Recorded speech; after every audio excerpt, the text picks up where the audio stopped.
Please welcome the President of the Democratic Republic of the Congo, Felix Antoine Tshisekedi.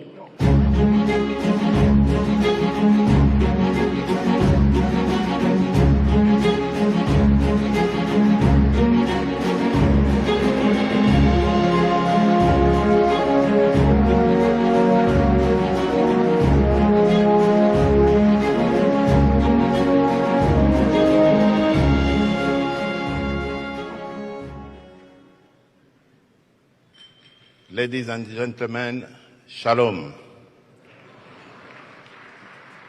Merci beaucoup. Merci à vous tous pour cet accueil chaleureux. À Madame la Présidente Besti Berns-Korn, ainsi qu'à tous les leaders de EPAC, merci de m'avoir associé à cette grande conférence.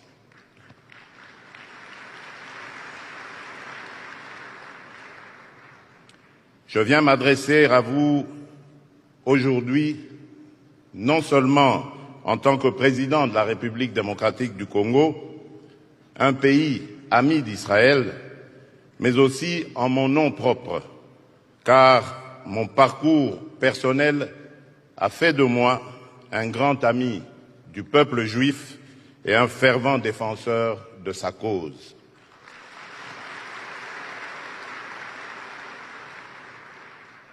Par ma foi chrétienne qui tire sa source dans la relation entre le Créateur, l'Éternel et le peuple juif, j'ai le plus profond respect pour le caractère prophétique de l'histoire de ce peuple et de son destin.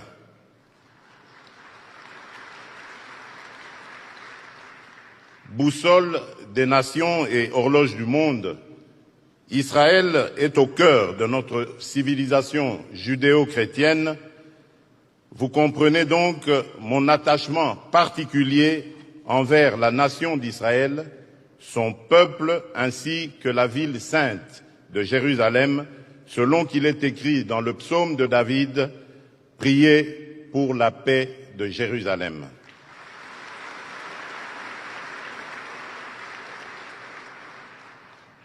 Les relations entre mon pays et Israël sont restées longtemps en léthargie. Nous avons pourtant d'énormes domaines de convergence, d'intérêt sur les plans sécuritaires, économiques, culturels et scientifiques. S'agissant des questions sécuritaires, les défis nouveaux liés à la lutte contre le terrorisme, la corruption et le blanchiment des capitaux, ainsi que la lutte contre la cybercriminalité, nous donnent l'opportunité, que dis-je, l'obligation de renforcer nos liens pour des objectifs partagés.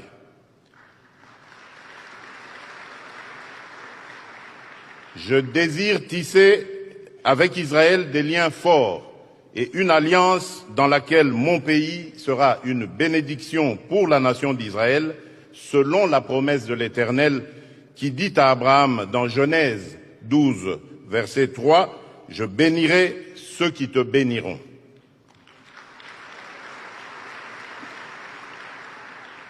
Il s'agit d'un processus que je réaffirme solennellement ce jour et qui se renforcera à la mesure de la consolidation de notre amitié et de nos intérêts réciproques. C'est dans ce contexte que je vous annonce l'arrivée imminente dans mon pays du grand rabbin Albert Guigui, qui viendra cette fois pour le renforcement de nos liens sur le plan spirituel. Pour ne pas perdre cet élan, pour consolider nos liens et discuter de nos intérêts mutuels, je compte effectuer une visite en Israël au courant de cette année.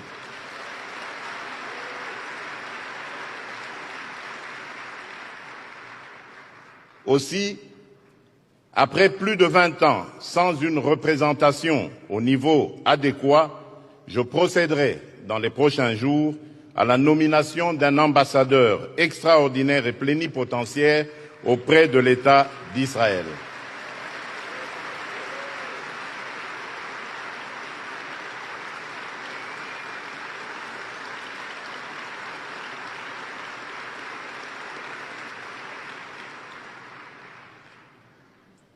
Dans le même ordre d'idées, il sera créé une section économique animée par un personnel de haut niveau ayant la mission de promouvoir les relations économiques entre les deux États. Notre ambassade étant à Tel Aviv, je ne trouve aucun inconvénient à ce que la section économique soit installée dans la ville bénie de Jérusalem. L'expérience et le savoir-faire d'Israël dans les domaines de l'agriculture, des sciences et de la technologie ont toute leur place dans mon pays qui s'étend sur 2 345 410 km² et plus de 85 millions d'habitants, mais n'exploite encore que 10% de ces 120 millions d'hectares de terres arables et irrigables, une partie infinitésimale de ces ressources en eau et de ses ressources minières, estimées à plus de 24 000 milliards de dollars. J'invite Israël à accroître sa présence diplomatique et économique dans mon pays, à la hauteur du potentiel qu'offre la relation entre nos deux États et nos deux peuples.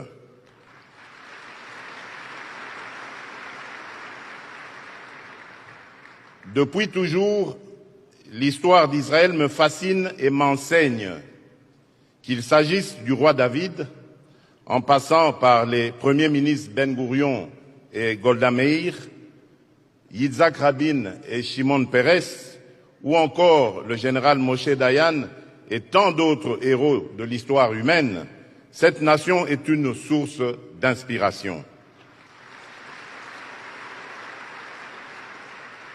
Elle nous apprend ce qu'il est possible à l'homme de réaliser en peu de temps quand on a la volonté, la résilience et surtout la grâce et la faveur divine.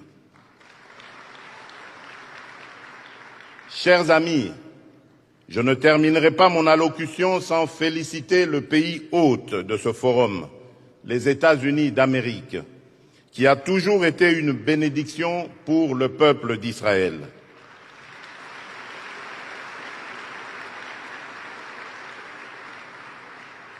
À cet égard, nous soutenons le plan du président Donald Trump en faveur du retour à une paix durable et à la coexistence pacifique entre les deux États, Israël et la Palestine.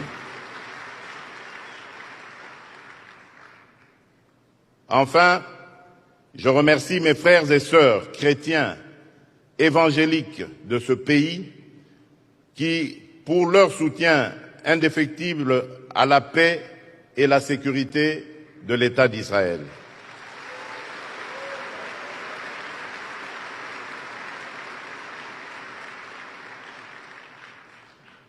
Que Dieu vous bénisse, que Dieu bénisse Israël, que Dieu bénisse l'amitié entre les peuples d'Israël, des États-Unis et de mon pays, la République démocratique du Congo. Je vous remercie.